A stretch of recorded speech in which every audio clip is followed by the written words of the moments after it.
But I brought up on the most recent show with my sister, Michael Jackson's new biopic, and the fact that this is where I'm a hypocrite. And I understand that, and I acknowledge that. As much as I hate hypocrites, this is where I'm a hypocrite. I won't watch, or haven't. I've been saying I'm going to, but I haven't watched the documentaries that are surrounding the allegations with Michael Jackson and kids. These documentaries are very, very convincing, right?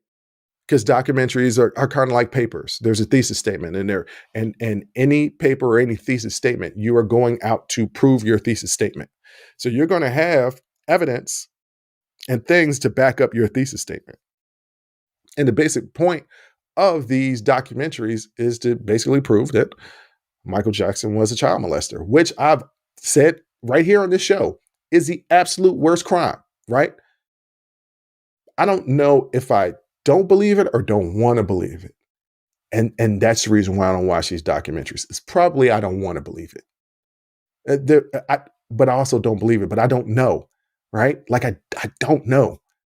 Because what I do know is that I don't want my Michael Jackson taken away from me. I don't want that feel good taken away from me. And a lot of people will defend an artist or defend a Vince McMahon for their heinous actions because they don't want to lose that entertainment. Why? Entertainment is an escape. You're already dealing with your real life, whatever stressors or issues that are causing you anxiety, depression. This is your release. That musician that might have been accused of sexual assault or might have even gone to jail for sexual assault has written and performed some really good songs that mean something to you emotionally. It's connected to a time and a place. You don't want to give that up because then you have to give up that connection. Then maybe you got to deal with whatever it was that you were trying to escape from. This is tough. I understand that crises of can you separate the artist from the art? And I don't know what the answer is.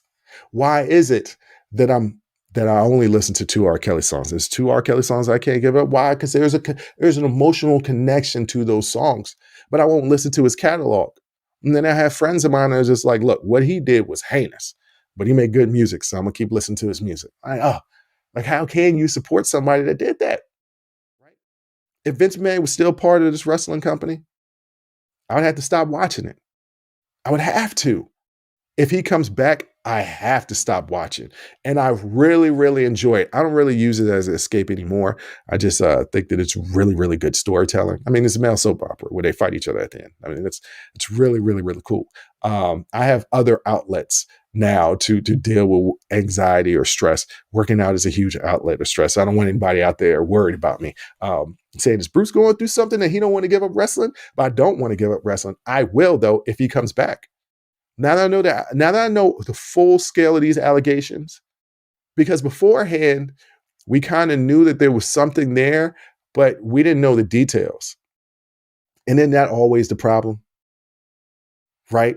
We knew R. Kelly's situation for decades. But it's when those documentaries came out and the details came out, when there's video attached to these atrocities, to these crimes, that's when it hits home. Because if it's just out there in words and it's not very descriptive, it's not very detailed, we can escape it, right? We can push it aside and not deal with it. And I don't know. I don't know what the answer is. I know that I can't judge people. I can't judge people for not wanting to give up the thing that they use to escape because it's connected to something really horrible. Because maybe what they're dealing with is so horrible and they have no other escape, that's the only way that they can deal. I can't judge them because I do the same thing with Michael Jackson. I do the same thing with the couple of songs of R. Kelly.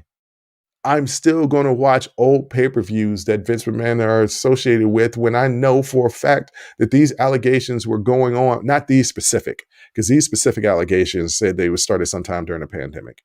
But there's been smoke around him since the 80s. Since the 80s. And, a lot of things, when you have money, you could pay NDAs and things just kind of get swept under the rug and gets pushed away. But these things that are happening to people, the harmful things that are happening to people are real. And the harmful things that the entertainers are doing, the things that we love and enjoy are doing. It's tough to enjoy that entertainment when you know that it's connected to somebody or something or some group or some company that's just done horrible things.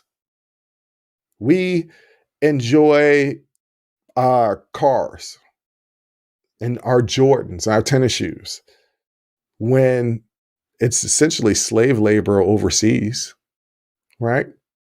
We don't want to think about that. We don't want to think about kids in sweatshops making these shoes, creating these products for us. Because we use these shoes, we use these televisions, we use these cars, we use these clothes as things to escape whatever horrible things that we're dealing with. Buying the shoes makes us feel good. We like looking good. We like being looked at. That makes us feel good. That takes away some of our anxiety and our depression. Last thing that we want to deal with is how these things are being made and being created. It's tough. And like I said, I was attempting to answer the question. I don't know that there is an answer to this question. I don't know that this question can be answered. I think that at best, we can examine each situation and you can decide for yourself, because that's really all it comes down to, right? Is a self decision. You can only decide for yourself what you're willing to morally sacrifice for your mental health. I mean, there it is right there. What are you willing to morally sacrifice for your mental health? I mean, if it comes to a point where, look, I need this escape because if I don't have it, I might kill myself. Well, there's a lot of things that you'll morally let slide. If that's going to be the end result, then that's understandable. And nobody's going to judge you, or nobody should judge you for that. Fact of the matter is, people shouldn't be out here judging. And I need to take my own advice because I'd be out here judging. I'd be judging folks a lot. I try not to, but some of y'all are kind of dumb. I mean, it's true. Sometimes I talk to people and I'm like, is that really what you think? Wow. If you like that clip, go ahead and hit that like button. Don't forget to subscribe to catch up on all of our latest content. Don't forget to hit the notification button when you do subscribe so you can get updated every time we release content. We release content every day, whether it's an actual show or clips from the shows. So go ahead and subscribe, like, comment. Also, don't forget our Patreon page where you can find our Talking Straight-ish and After Hours Uncensored episodes. That's patreon.com/unsolicited perspectives. But once again, thank you again for listening to Unsolicited Perspectives. I'm your host, Bruce Anthony, and I'm going to catch you next time. I'll holla.